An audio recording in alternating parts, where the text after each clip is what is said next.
So I get this really great question from my subscribers here on my PPC Ian YouTube channel. It's about dividend growth investing. I get this question, hey Ian, I've started dividend growth investing. I love it. I see the dividends rolling in, the passive income.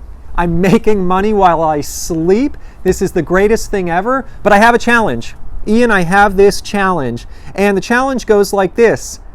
I can't stop buying dividend stocks. Literally, my paycheck is coming in. I cover my living expenses and I am spending the rest on dividend stocks, and sometimes I'm spending more than I have. I'm digging into savings. I'm going above and beyond my paycheck to buy dividend stocks, and I can't stop because it is such a positive reinforcement. It is so motivating. It is so amazing to see the dividend income rolling in. And folks have been asking me how I personally deal with this situation, how I deal with this temptation to overbuy dividend stocks. And that is the topic of today's video.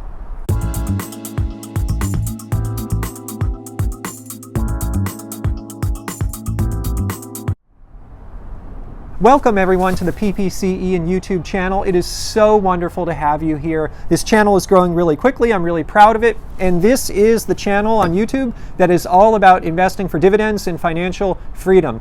I am a dividend investor. I hold over 30 stocks in my portfolio. I've been investing for over 20 years, and I invest for cash flow. I invest for dividends that roll in while I'm sleeping. So this question about over-investing, this question about, hey Ian, I can't stop buying dividend stocks, it hit really close to home because it's a challenge that I personally faced in my own dividend investing. And so before I get into some tips on how I like to personally address this challenge, I want to just share graphically what this challenge is all about. So here in case one, this bar represents someone's paycheck.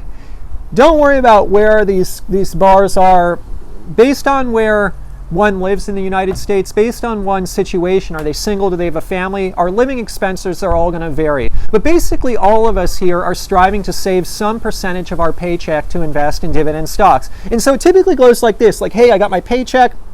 I'm going to spend this much on cost of living, and the rest I'm going to spend on investing in dividend stocks. And so what happens in case one is someone starts investing for dividends. It's very compelling. It's very rewarding because the dividends start rolling in right away. And what tends to happen is someone invests after their cost of living, all of the rest gets invested. And sometimes what happens is you see this dashed line here, one will actually go above and beyond their paycheck to invest even more. They'll dig into savings, they'll go into cash, the cash buffer, because it is so compelling, it is so interesting, so rewarding to invest in dividend stocks. And so this is case one, and let me tell you, I have been there. I have been here for the greater part probably of my dividend investing career because I wanted to go aggressive in my early years. I wanted to go all in. I have a separate video, I'll link to it in my description below, about my all-in strategy. I went all in to build the compounding as quickly as possible, the cash flow as quickly as possible.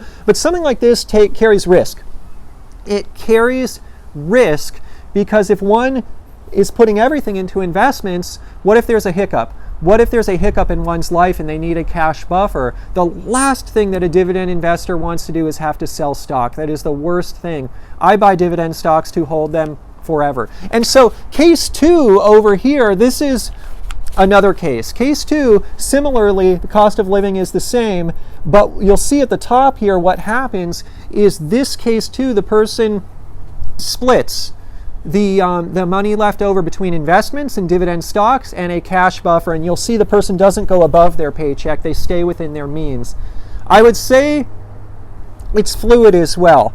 There's cases between these two, but you can see clearly the two differences between these cases. So this video really is about going from case one to case two. It is for people like myself and other dividend investors who tend to be more of this persona. How can we get over here? How can we go from this persona to this persona? Why would someone want to do that? Well, it creates more peace of mind. It makes it easier to sleep at night. It makes life just more relaxing.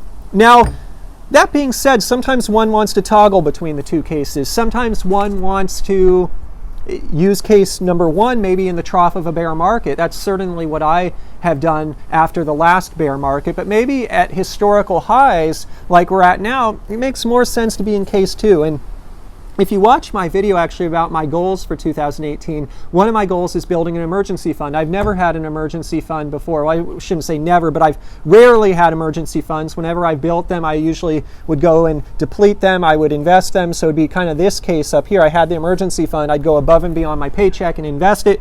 It made sense. It was a risk that paid off during a bear market. But that being said, we're not in a bear market right now. We're in a bull market. And so a dividend growth investor that is savvy, that is prudent, that wants to sleep at night, that has a lot of financial responsibility. I have a family. And so it's important for me this year to migrate more towards case two. And so I want to certainly share some insights about how I'm going to accomplish that and how I've already been making strides towards accomplishing that, and hopefully help others out there as well who have faced some of the similar challenges as myself. So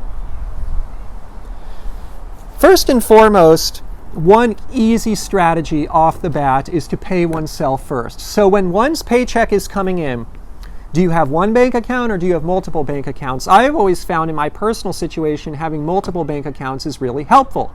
And this is helpful because when a paycheck comes in, I can automatically transfer some of my paycheck into another account. It's basically paying myself first before anything else happens. That other bank account I won't touch. I allow it to build up that emergency fund, that cash buffer. It helps me go from this kind of situation to this kind of situation because that money is not even available to invest. Whereas it's just sitting in my primary account, I see that cash sitting there, I'm more prone to invest it. And look, there's greater problems to have. Certainly at a meta level, I would much rather invest money that's sitting around than waste it on items, on stuff. And so all of us in this conversation right now are actually in a really good place. It's a really good thing to have this type of challenge. But that being said, this type of challenge does create some uneasiness at times and some uncertainty, when a cash buffer certainly would eliminate some of that uncertainty. So anyways, tip number one is to have a separate account and to pay oneself first. Literally get the cash into a separate account before it can be invested in dividend stocks. Number two, consider making your dividend investing a family decision. So, for example, before you make an investment, do you consult your significant other about that? That could be a great strategy, just having some checks and balances there. If you're feeling like you're compulsively buying a dividend stock, maybe when you don't have money to buy that dividend stock, consult with your significant other. Another take on this same strategy is maybe have some separate accounts. Maybe each spouse could have separate accounts that they manage different ways. And one spouse could be the money saver, the person who just saves money, doesn't really invest it. The other one could be the investor. And so by diversifying, it might play into the strengths of each spouse if each spouse tends to look at things differently. One might be more conservative, a saver. One might be more aggressive. Hey, I want to get my money into stocks, into investments. Complementing each other could pay off really well. And so that's why I like to make dividend investing a family decision and a family goal. So tip number three, I like this one. Why at its core do I like to invest and keep investing? It's positive. I see the positive reinforcement. And so once I see the dividends coming in, I want to buy more. Gets me sometimes into this territory. One way I've been able to divert my attention is just by keeping really good records. So I spend a lot of time documenting my portfolio in Excel. I spend a lot of time seeing the dividends that are coming in, writing them all down.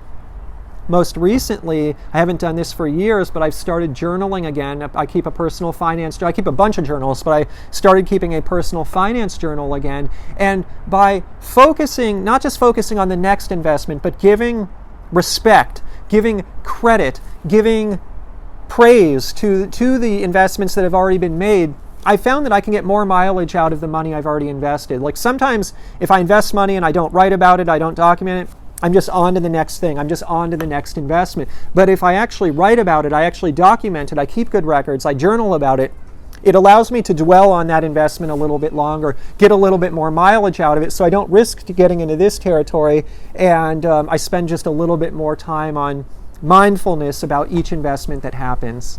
So next one is really another way to get one's mind off of this challenge is focusing on being frugal.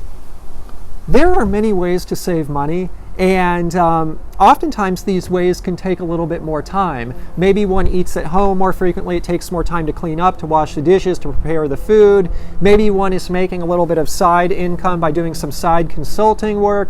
Maybe one is just shopping around rather than buying just the first thing that they see. They're shopping the different sales, looking for coupons, looking for deals. Maybe one just is literally documenting a budget, and they're going through every line item on the budget to see where there are opportunities to save money. And so by being more frugal, by spending more time on these types of things, one, it can expand the amount of money available for investment or for the cash buffer, but also it just keeps one's mind off of dividend stocks, because oftentimes with dividend investing, one can almost get in their own way.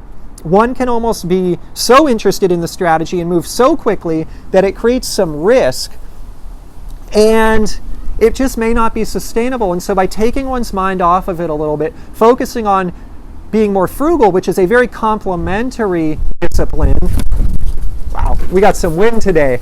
So focusing on being frugal, which is very, very complementary, it helps the dividend investing while also getting one's mind very clear and keeping one's mind off of the next investment. And so also, quite frankly, by being more frugal, maybe one's investments can kind of stay the same, cost of living kind of shifts down, and so it might just automatically free up some cash. But for me, I don't look at it that way. I look at it more of, Ian, I want to focus my mind on stuff related to dividend investing that is not dividend investing, to keep my mind off it just a little bit. I'll tell you though, this is also something after time one will get better at. I've gotten better at this over my 20 plus years of dividend growth investing, of investing in the stock market. It just takes time, but it is a real challenge, and it's an interesting challenge. I don't know if other types of investors experience this, growth investors, traders, different types of investors, tech investors. I don't know if they experience these kind of challenges that we all experience in dividend investing, because I don't know if the payoff is immediately. Whereas with dividend investing, the payoff really comes like that, because one becomes a shareholder, they start seeing the dividends rolling in, and so it creates that feedback loop, which is amazing. But as I said, at the end of the day, a good problem to have. For 2018, I'm definitely trying to move more from this bucket to this bucket. This is the trajectory I'm on. Maybe I'll come back here if the market goes way down and there's a buying opportunity. We will see. But given my life circumstances right now, I have a family, I realize that we're at the top or near the top of a bull market. I'm certainly moving more into case number 2. Hey, thank you so much for watching, and this was a subscriber question. I really want to thank the person who asked this question, because it's a very real question. It's an interesting one. I really enjoyed this one, and just thank you for your support. We're doing really well here on PPCE, and the channel is growing really quickly. That is a reflection of our amazing community here. So thank you for all your support. If you want to engage with me, please leave a comment below. I try to answer all of them, but if you want an even quicker response, head on over to Instagram. I'm going to link to that below. I am on my phone checking that all the time, and so I can get you a quicker answer sometimes over there on Instagram, but I'm answering everything here on YouTube as well. If you are thankful for the videos that I'm sharing here, for this PPCE and community, for everything that's happening here, please take the time to leave a like, a subscription, all of that. It means the world to me. It is the greatest way you can thank me. And before I leave today, just a friendly disclaimer, I am not a licensed investment advisor. Today's video, it's not investment advice. It's just for your fun and entertainment. If you're going to go out and invest in the stock market or anywhere else, please do consult a licensed financial advisor first. Thank you so much for watching. I will see you in the next video.